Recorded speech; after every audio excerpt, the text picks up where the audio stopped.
Página en Blanco es el nombre de este programa del canal Radio Huellas de Pedro Buda II.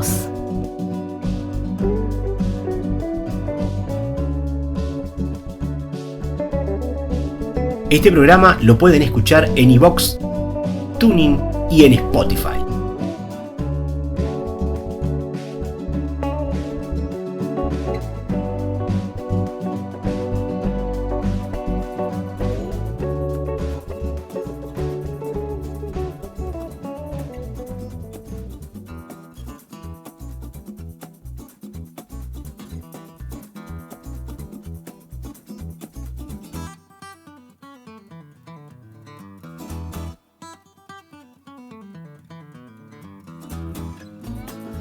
Iniciamos con este episodio una suerte de recorrido que nos permita conocer algo de las lenguas que se hablan en América. Un recorrido quizás no exhaustivo, pero que pretende acercar algo del tema con la colaboración de diferentes actores de la educación y vinculados con las lenguas y su enseñanza. Algunos pocos datos que consideramos importantes. Partimos de la base de que en la actualidad se siguen hablando unas 1000 lenguas diferentes en América. La distribución de los hablantes y la cantidad de lenguas habladas es muy irregular. La mayoría de lenguas indígenas se usan en lugares poco accesibles. Sin embargo, a modo de ejemplo, en México, en su zona sur, es la zona con mayor número de lenguas, Oaxaca y área maya. Las áreas selváticas de Ecuador, Venezuela y Perú reúnen la mayor diversidad de lenguas conocidas. En lo que corresponde a Brasil, informes señalan que la mayoría de las lenguas originarias persisten en zonas donde la población indígena fue desplazada, hacia el norte y al oeste del país. El quechua, en sus diferentes variedades, es hablada por unos 14 millones de personas en América. Le siguen el idioma guaraní, hablada por unos 6.500.000 personas, aunque hay quienes dicen que lo hablan entre 15 y 22 millones. Otras lenguas, en importancia por el número de personas que lo hablan, son el aymara, con 5.100.000 personas. El idioma náhuatl o mexicano es hablada por 1.700.000 hablantes. El quiché y maya por unos 900.000 hablantes cada uno. En el caso del Perú, cabe señalar que el quechua se impuso a otras lenguas originarias. El idioma oficial del país es el español, sin embargo, conviven cerca de medio centenar de lenguas propias del territorio. 13 de cada 100 peruanos hablan una lengua indígena, lo que equivale a 4.477.195 personas. Se consideran lenguas oficiales en cada zona a la más hablada en ella. Si bien el 85% de la población habla el español, hay un 13,2% que habla lenguas quechuas, 3.800.000 hablantes, 1,8% que utiliza el idioma aymara, es decir, 450.010 hablantes, seguido del idioma amazónico, el ayaninka. Ya estaremos consultando con nuestro entrevistado sobre la pronunciación.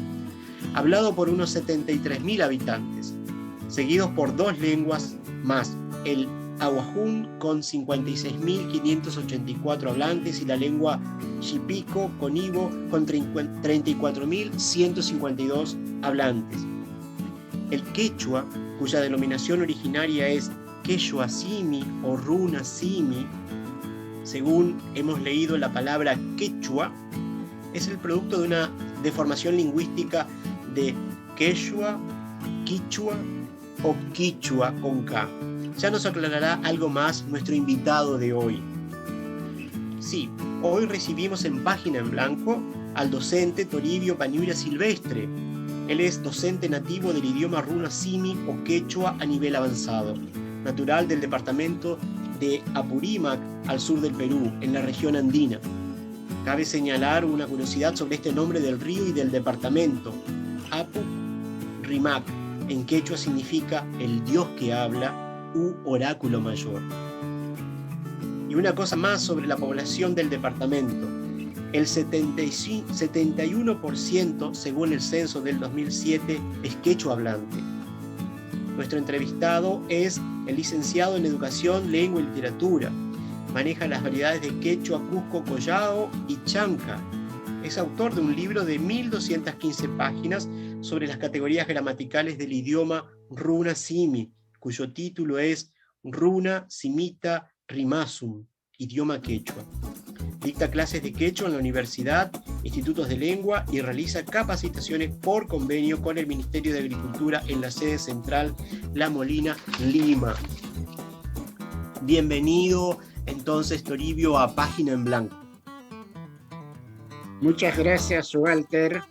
Permítame saludar a la población, a la gran República Hermana de Uruguay, que me permite enlazarme con ustedes y que me permite recibir mis pocos conocimientos sobre el idioma quechua. Quisiera abordar, aparte del saludo, el idioma quechua ya es castellanizado. Su nombre originario es Runa Simi, que significa Runa es persona, Simi es biológicamente boca, pero Runa Simi habla del hombre, lenguaje humano o habla de la humanidad, ¿no? Entonces, ahora el quechua o quechua es un lugar de clima cálido, ya, un lugar de clima cálido, quechua. Y existe hasta nuestros días en las regiones andinas la parte baja que es valle quechua. Entonces probablemente aquí hay dos hipótesis. Cuando llegan los españoles, entonces se encontraron, primero llegaron a la costa, encontraron a hombres en el valle, en lugares de clima cálido, entonces quechua. Y pudo haber surgido dos preguntas. ¿Cómo se llama el idioma o la lengua que hablas? Entonces de repente hayan entendido cómo se llama el lugar donde tú vives o donde tú trabajas. Quechua, quechua. Es una hipótesis, no hay un documento. La otra hipótesis es que hayan determinado directamente, ¿no? Es el habla de los quechuas, o sea, de los hombres del valle. Claro. Entonces con el transcurrir del tiempo se ha quedado con el nombre de quechua, el idioma, con el nombre del quechua. Claro. Entonces, desde la escritura mismo quechua ya lleva el diptongo en su escritura, que no es propio del español, perdón, del Runa Simi, sino que es propio del español. Entonces ya la escritura está en español, ya no está en quechua, ¿ya? Entonces, ese es, por ejemplo, hasta nuestros días queda en el Perú, en Apurímac, ¿no? Apurímac, Apo es el dios, Rímac es el que habla, el dios que habla, ¿no? El cerro que habla, el todopoderoso que habla, ¿no? Hay comunidades que solamente hablan el Runa Simi o el quechua. Y cuando preguntas si tú hablas quechua, no te entienden, o la palabra quechua, no te entienden. No te van a entender quechua del valle, más no del idioma. Más no del idioma. Entonces ellos dicen, por ejemplo, yo solamente hablo que Runa Simi, no caca Runa Simi ya está rimando. Yo solamente hablo Runa Simi, no hablo español, ¿no? Claro. Hay la diferencia. Entonces hay una discusión, si decimos Runa Simi o si decimos quechua, pero la palabra quechua como idioma ya se ha universalizado, claro. Ya no se le puede quitar, simplemente habría que precisarlo, habría que aclarar, ¿no? La discusión no está en que se decimos Runa Simi o se decimos quechua, sino el problema está en que la podemos usar, en que la podemos, ¿no?, practicarlo, ¿no? Aceptarlo. Ahí la diferencia, diferencia. Aceptarlo por los hablantes, entonces, como forma para entenderse. Exacto. Ahora bien, permítame decirte algunas cosas, algunas particularidades del quechua. Sí. Por ejemplo, el idioma quechua tiene 5 características básicas muy diferentes a las otras lenguas, como el español, básicamente, como el español. Por ejemplo, una de sus características del español, aparte del español, el del quechua, es ser una lengua onomatopeica. ¿Qué quiere decir? Que las palabras nacen a partir del sonido de la naturaleza. Por ejemplo, el piar del pollito, chiu, chiu, chiu, chiu, pollito. Por ejemplo, el abrir la puerta, que la puerta no está tan lubricada y suena ish, ish, tijay. Por ejemplo, las gotas de la lluvia. Para lluvia. ¿No? Para lluvia. Por ejemplo, el hecho de aplaudir. Aplaudo. Qué interesante. Entonces, en su inicio, el quechua fue un idioma original, sin la influencia, como es el caso del español, base romana, arábico, griego, latina. No tuvo esa influencia, ¿no? Que fue netamente. Es por eso en el mundo, ¿no?, se conoce al quechua como el lenguaje de la naturaleza. Sí, claro. Y que se habla, ¿no?, que se habla con el corazón en las manos. Es muy humana, muy romántico, muy sentimental, muy sensible, ¿no? Ahí está. Eso había leído, que el idioma, el lenguaje tiene mucha expresividad, ¿no? Exacto. Entonces es una de las cómo nacen las palabras. Ahora, otra de las características es de ser aglutinante. Vale decir, hay una palabra raíz y a esta palabra base o raíz la vas sumando un conjunto de sufijos y cada sufijo tiene un determinado significado, ¿no? Aglutinante. Por ejemplo, huasi es casa, pero quieres decir mi casa, huasi, agregas huasi y. Esta y es la marca posesiva que indica la pertenencia a la primera persona gramatical, huasi. Claro. Ahora quiero decir afirmando, es mi casa, huasimi, huasimi. Entonces ese mi es el validor, ¿no?, que valida la certeza o la verdadera afirmación. ¿No? Afirmación. Ahora quiero decir huasikama, huasikama. Entonces ese huasi era mi casa, huasikama, ese kama es una preposición hasta, pues estás diciendo hasta mi casa. Hasta mi casa. ¿Ya? Ahora, quiero decir, por ejemplo, mamá. Por ejemplo, la palabra mamá no es español, es quechua. Y ahí viene Pachamama, pero ya está castellanizado. El quechua aportó a la lengua española un promedio de más de 1000 palabras. Más de 1000 palabras, comenzando de mamá, simplemente para tipificar como lengua española, mamá, agregó, pero mama es el verdadero, la verdadera pronunciación. Entonces, por ejemplo, quiero decir de mi mamita, mi mamita, algo que le pertenece a mí. Mamachaipan, mamachaipan. Mama, la base palabra, mai, mi mamá, mamacha, ese cha es afectivo o armonioso, no es diminutivo, es afectivo o armonioso. Mamachaipa, ese pa es de mi mamita. ¿No? De mi mamita. Entonces es así como funciona de un conjunto, la suma de un conjunto de sufijos a una palabra base. A una palabra, ¿no?, raíz, ¿no? Ahora, otra de las características del idioma es el de ser de sentido figural. Es algo curioso, algo que se puede entender como que le estás ofendiendo, como que eres en tu expresión un tanto vulgar, y no es exactamente. Entonces, ¿a qué se debe el sentido figurado?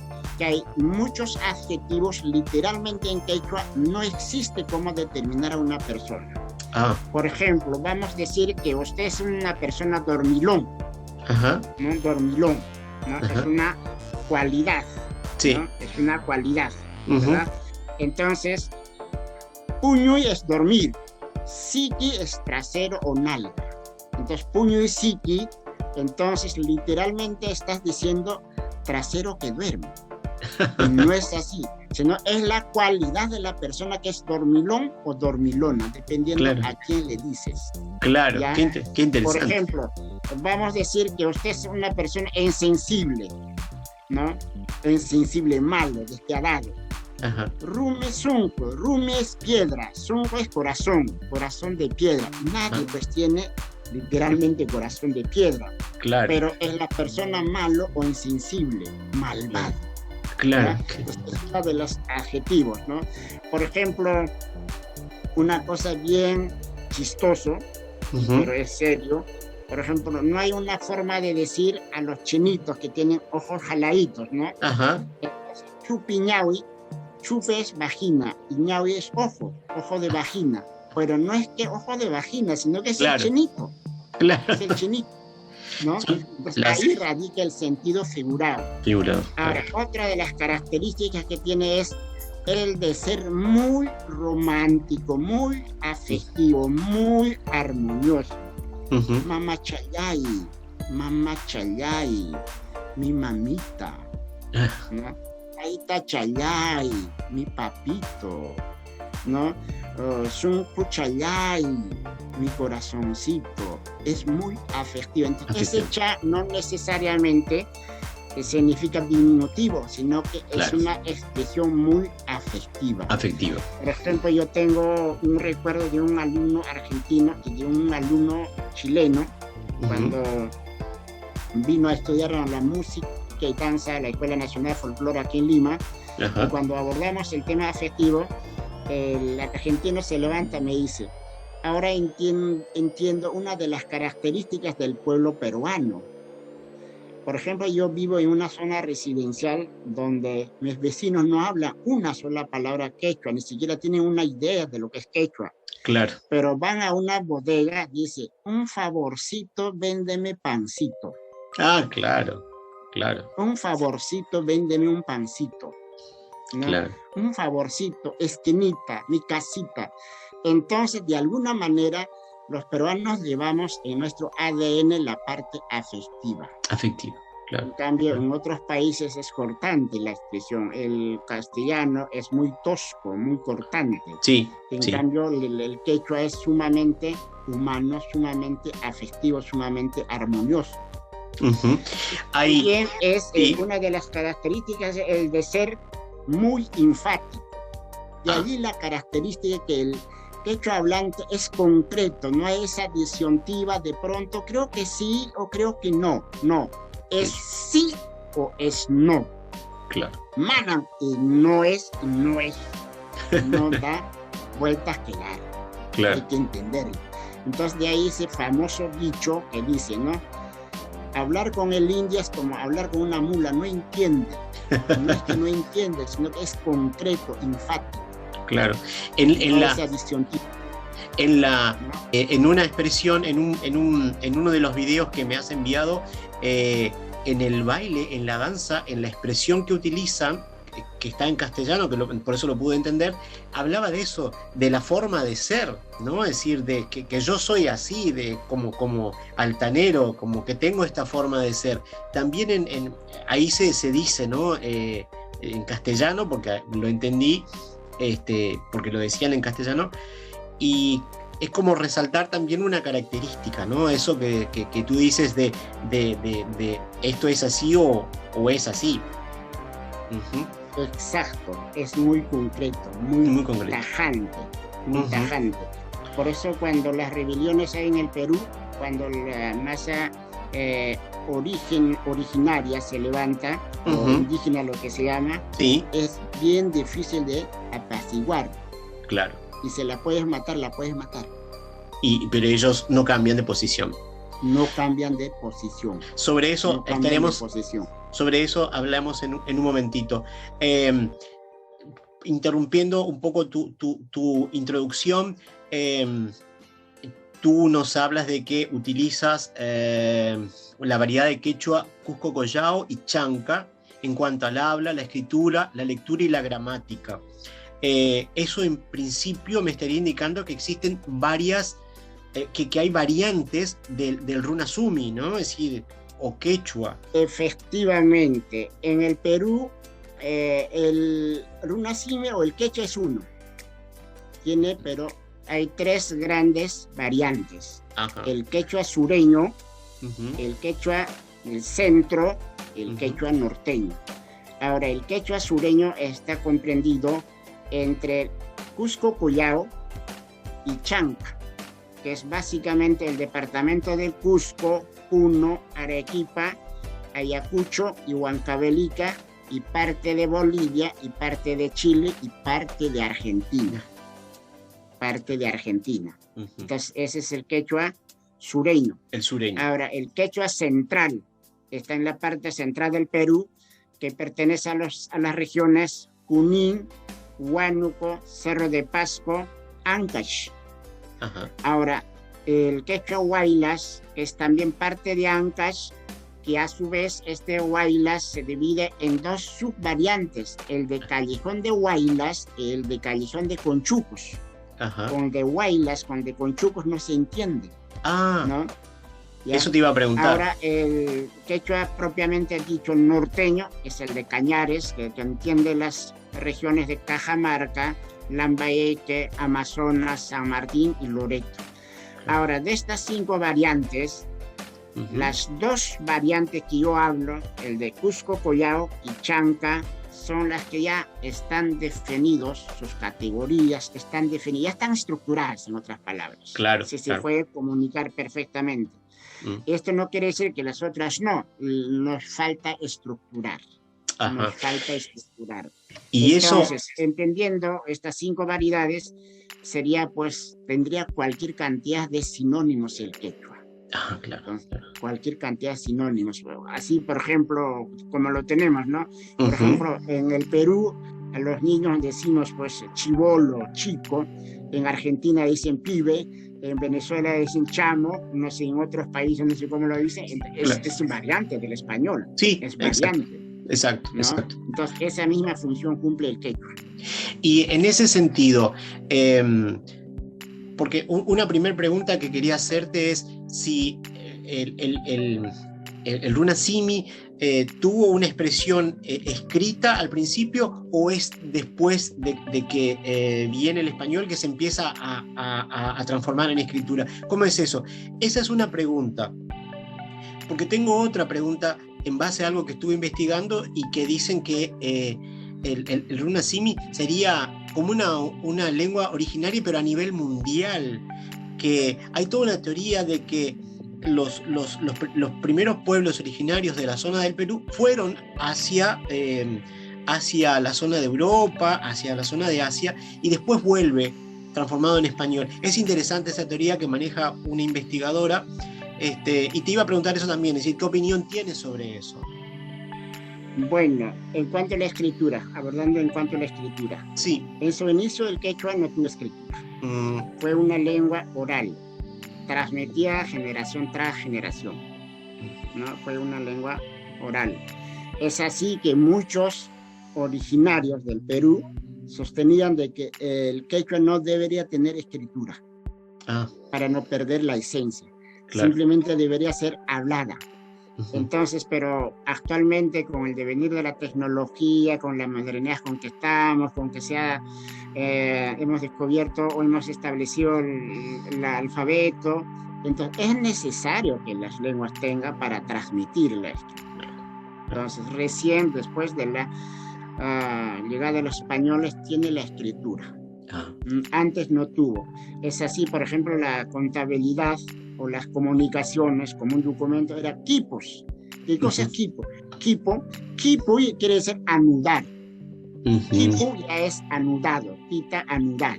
Entonces, por ejemplo, un nudo significaba 1, 2 nudos significaba 2, 3 nudos significaba 3, así sucesivamente. Ahora, por ejemplo, para contabilizar los ganados, principalmente alpaca, porque hasta antes de la llegada de los españoles en América no se conocían las vacas, los caballos, los burros, no se les conocían, ¿no? Exacto. Auquénidos, básicamente en el Perú, los auquénidos, ¿no?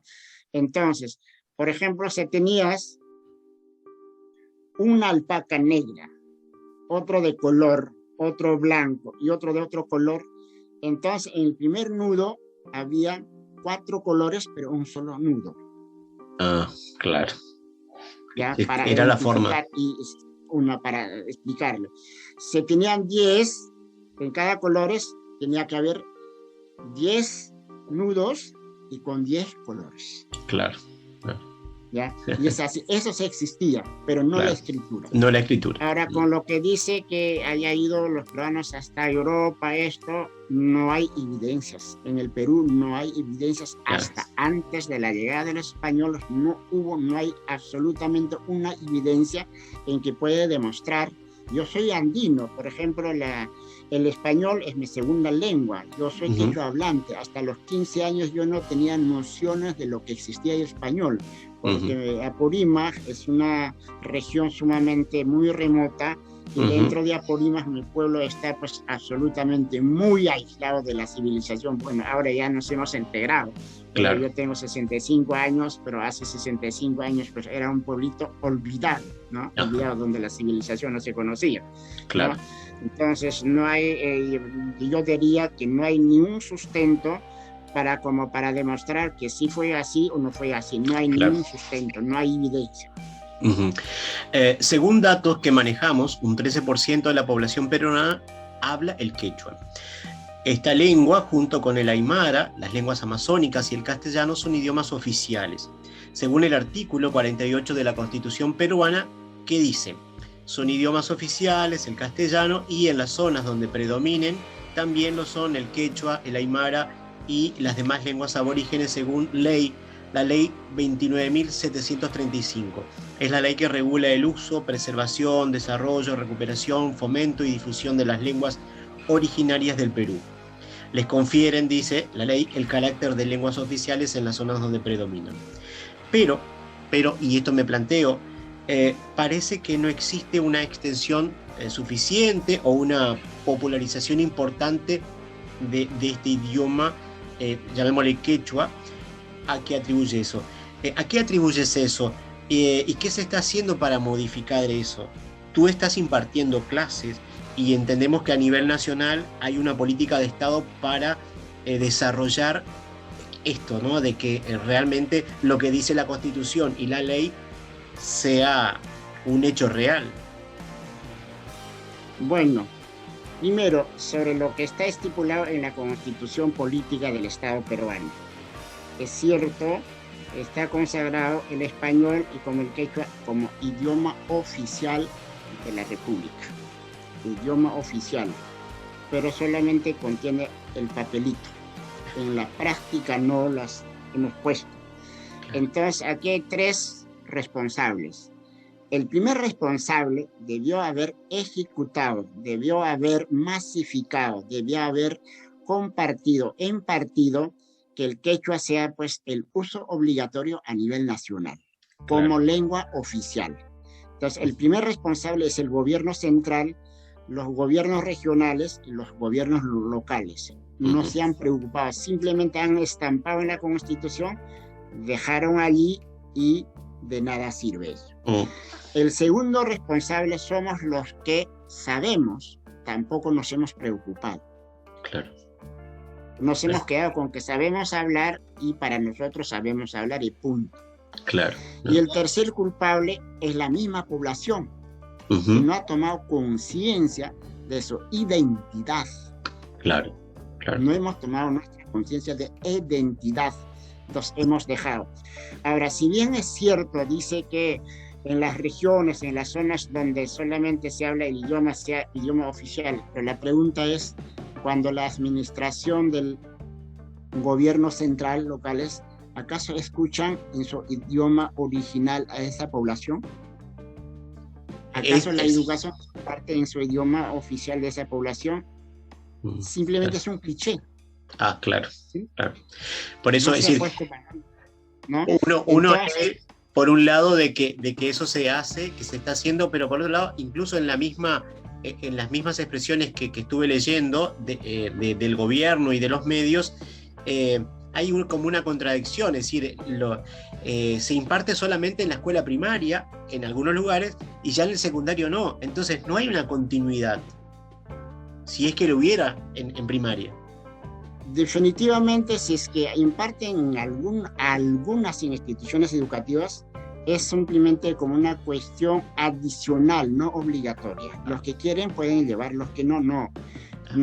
Ahora, eso, otro de los graves errores de los docentes rurales por ejemplo, los niños, hablo de Apurímac, son niños quechua hablantes, van al colegio, lo primero que le dicen, si tú hablas quechua, te voy a jalar de año, te voy a castigar, tú tienes que hablar español.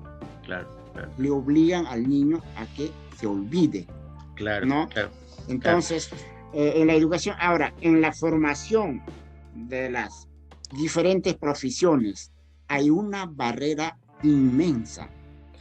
Un abogado, un médico no puede atender a un paciente quechua hablante. Entonces estamos hablando de una formación integral, al margen de que puede ser competente en su programa, en su profesión. Claro. Entonces, ¿qué está haciendo el Estado? Nada está haciendo el Estado. Claro. Entonces, aquí en el Perú han quedado fuertes rezagos coloniales en que al que habla quechua nos consideran como subhumanos, como simples salvajes. Claro. Y para no ser discriminados muchas veces tenemos que alinearnos. Claro. Ahora, yo estoy luchando, es fuerte la lucha aquí en Perú, sí. ¿no? Y a veces me enfrento, bueno, pues susténtame desde una perspectiva lingüística. Si usted me dice que el inglés es la mejor lengua del mundo, pues susténtame. Claro. Ya no las tiene. Entonces, un poco que ya están tratando de entender. Pero, ¿por qué en algunas universidades, por ejemplo, de manera así, electiva, el quien quiere, sino opcional lo ponen, ¿no? Claro. Pero los extranjeros son los que nos han dicho, oye, el quechua es hermoso, hable. Claro. Hable. Porque lo reconocen, lo pueden escuchar y sentir. Claro. Exacto. Entonces, esa es la cruda realidad aquí en el Perú. Es una cruda realidad, pero cierta. Sí, bueno, de eso justamente estábamos investigando en todos estos días y nos llamaba poderosamente la atención la lucha que persiste y por el idioma, porque se lleve a cabo eso que la Constitución dice y que en realidad no sucede, pero porque la lengua significa mucho más que simplemente poder hablar. Hay una cosmovisión, hay una forma de ver el mundo, de entender el mundo, y perder el habla, perder la forma de comunicación específica de cada pueblo es perder mucho. Y habíamos estado leyendo eso que tú lo comentas, lo estuvimos leyendo en estos días preparando la entrevista, y me quedaron una serie de preguntas, unas cosas para preguntar, pero quizás en un momento más avancemos en eso. Pero tú estás dictando unos cursos, ya lo estás haciendo en las universidades y después brindas charlas, seminarios, capacitaciones sobre el idioma quechua para distintas entidades. ¿Esto está dentro de un contexto de un plan educativo nacional o es un poco un incentivo o es poco el incentivo respecto al tema? Lo que me decía recién es que es poco el incentivo. Esto que aparece por convenio, ¿por qué aparece? En principio es optativo, pero ¿hay un plan como para que eso sea más común o es más electivo de cada uno?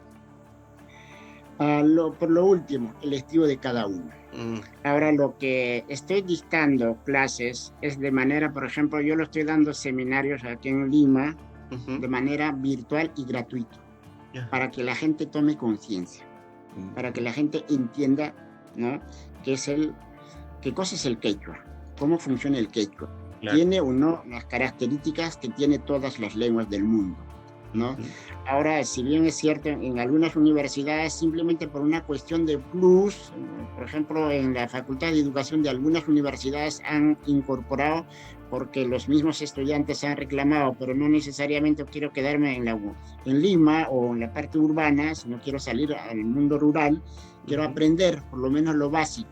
Entonces allí requieren, para un ciclo, 2 ciclos, simplemente es un saludo al quechua, no una formación exacta. Claro. Y también es cierto, en algunos ministerios he capacitado por una necesidad, porque muchos funcionarios han ido a verificar las obras en los pueblos pequeños que están realizando y de repente un quechua hablante pregunta y no sabe qué responder. Claro. Un funcionario que no sepa responder a su pueblo es mucho que desear. Claro. ¿No? Claro. Entonces han visto alguna necesidad, por lo menos, cómo puedo saludarlo, cómo puedo llegar a ese pueblo. Con esa finalidad me han pedido la capacitación, pero no es que ellos han querido esto, aprender, ¿no? Entonces, de manera muy saltando de esta pregunta, yo quisiera, por ejemplo, usted está conectado con el mundo académico, con el mundo intelectual, yo quisiera dar seminarios virtuales para Paraguay.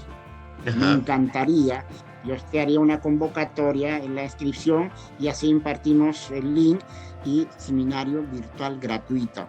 Cada seminario es de 2 horas cronológicas, ¿no? El primer seminario es sobre las características del idioma, sobre las ortográficas en la escritura, tipos de palabras, el alfabeto de quechua.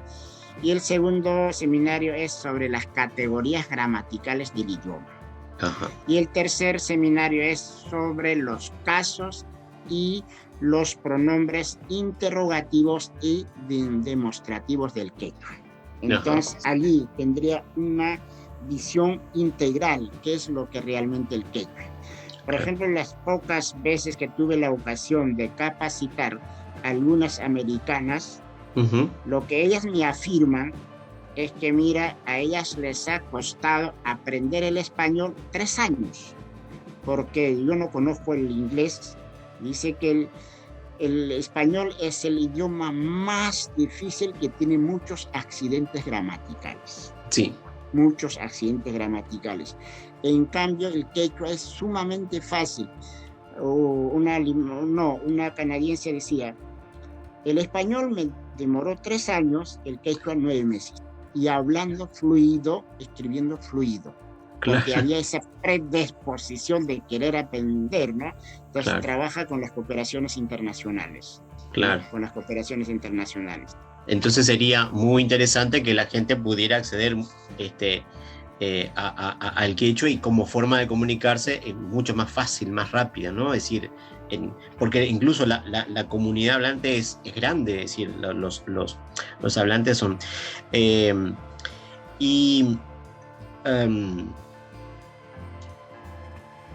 podríamos más adelante entonces a ver el tema de cómo hacemos para coordinar esto, cómo compartir información sobre las fechas y demás. Eso lo podemos coordinar y lo podemos divulgar incluso con gente que está en las universidades en Argentina, y que ellos están vinculados con Paraguay. Lo podemos hacer, así que eso podemos buscar la forma, no hay ningún problema.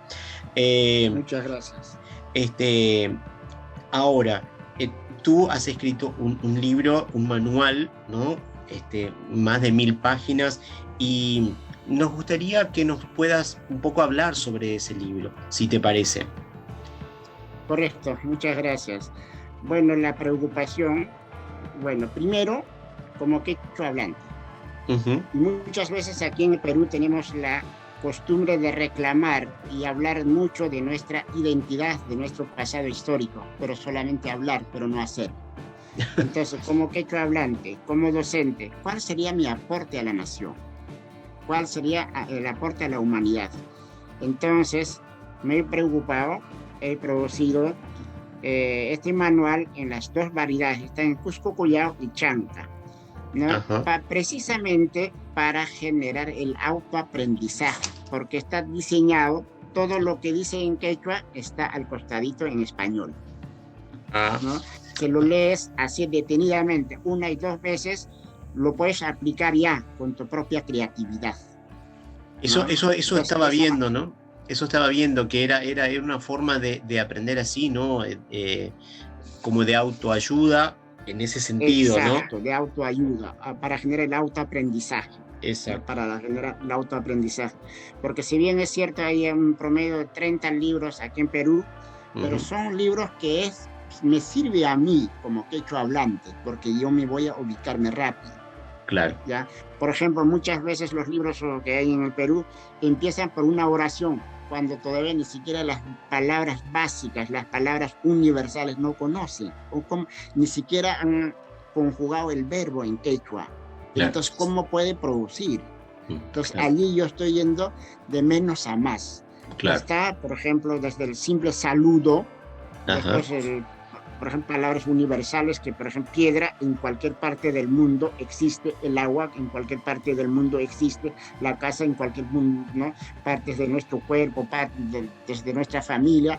Entonces se va ahí aprendiendo un poquito a poquito. Después Claro. tiene básico, tiene intermedio y el avanzado para producir texto, ¿no? Ajá. Entonces la elaboración de este libro me llevó 3 años. 3 claro, años. Claro. Para ubicarme también. Por ejemplo, el quechua, una de las características también del quechua es que en el español tenemos 4 tipos de palabras de acuerdo a su acento. Sí. ¿No? Palabras agudas, palabras graves o llanas, palabras esdrújulas y sobreesdrújulas. El quechua solamente tiene 2. Palabras agudas y palabras graves o llanas. No tiene esdrújula. Entonces el quechua hablante dice, por ejemplo, lámpara, y no dice lámpara. ¿Por qué dice? Porque no está en su contexto fonético la palabra esdrújula. Claro. Entonces aquí, para el limeño, para la gente de la costa, o el pobre serrano aberrante que está destruyendo el español, que no sabe hablar, no es que no sabe hablar, sino que es su estructura fonética. Claro. Cualquier lengua tiene su propia fonética y desde una percepción lingüística dice claramente, la fonética es la que nadie va a dominar de la segunda lengua. Claro. Siempre la fonética de tu lengua materna va a predominar. En lo que te vas a expresar, ¿no? Entonces es fácil de reconocer, este señor, su lengua materna es otro, este debe ser su segunda, tercera lengua, porque fonéticamente no está pronunciando adecuadamente, ¿no? Sí. Entonces hay otra de las falencias. Todas esas características se le está explicando. Las conjugaciones verbales, las categorías gramaticales. Eso me encantaría en el seminario abordar eso. Específicamente sobre las categorías gramaticales. Eso es el papel que cumple cada categoría. Página en Blanco es el nombre de este programa del canal Radio Huellas de Pedro Buda II. El canal Radio Huellas de Pedro Buda II está en iVoox.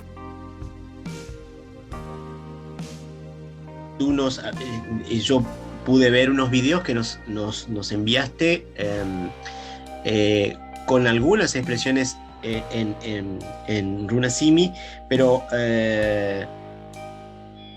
tenía mucho de español también, y bueno, eso como que se va haciendo más difícil de verlo más puro, ¿no? Pero tú nos contabas que tenías unos textos musicalizados y que de repente podrías de algún modo contarnos sobre esos textos. ¿Te parece? Bueno, yo podría dar un poemario en quechua. Ajá. Primero lo voy a dar en español y ese mismo poema en quechua. Bien. ¿Me parece? Entonces, te agradezco, por ejemplo, muchísimo. Con ocasión de la celebración del bicentenario de la independencia peruana, he creado sonetos a las 24 regiones del país y a sus maravillas culturales, a sus maravillas naturales. Y este soneto está, soneto en español, pero en verso libre en quechua, porque construir soneto en quechua es sumamente difícil porque es una lengua aglutinante.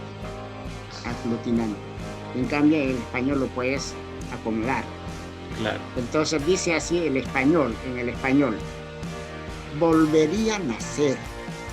Si Dios me permitiera nacer otra vez, nacería en el Perú con mucho gusto, para saldar a disfrutar sus encantos de esta venerable patria prodigiosa, admirar a Machu Picchu con altivez, para nadar el Amazonas tan suelto, del lago Titicaca ver sus tormentos, la ciudadela de Caral tan famosa, enferir a Chavín de Huántar de noche, para escalar el Huascarán hasta el cielo y colorear las líneas de Nazca, para nutrirme con el rico ceviche, para beber el pisco sour hasta el suelo y bailar mi huayno hasta que amanezca. Ese es en español. Y esto mismo va a decir: Kahmanta pakarimangmi, unancha, kahmanta pakarimaita munang manchayka, pakarimangmi peruyaktapi, alin kusis hayapuni, liu sumah kainin kunata, kusatapuni munay kunaypah, aswang sumah chayapuni, kay hapah ay payaka.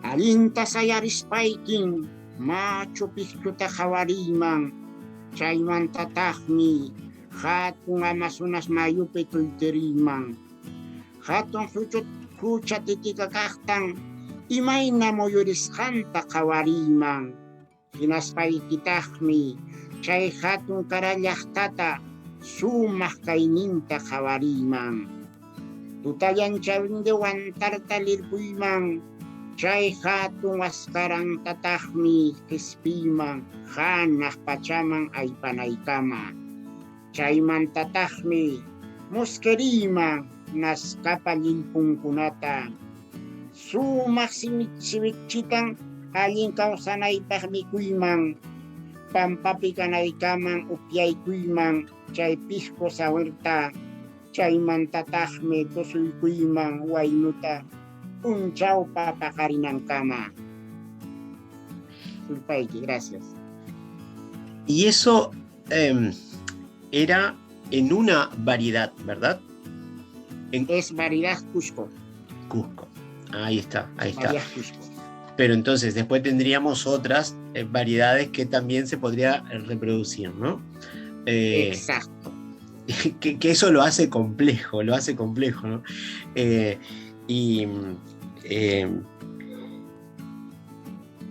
Voy por razones de tiempo,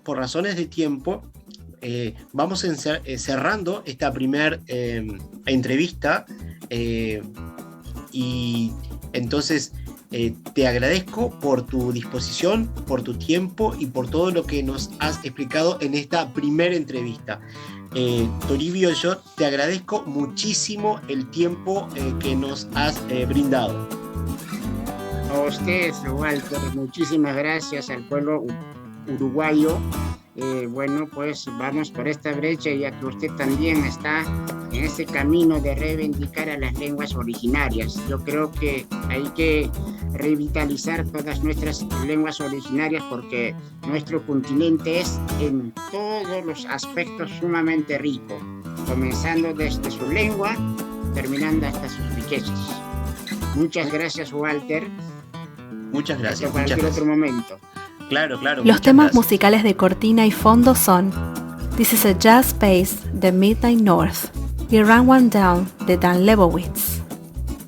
Esto fue Página en Blanco, programa de radio Huellas de Pedro Buda II desde Montevideo, Uruguay.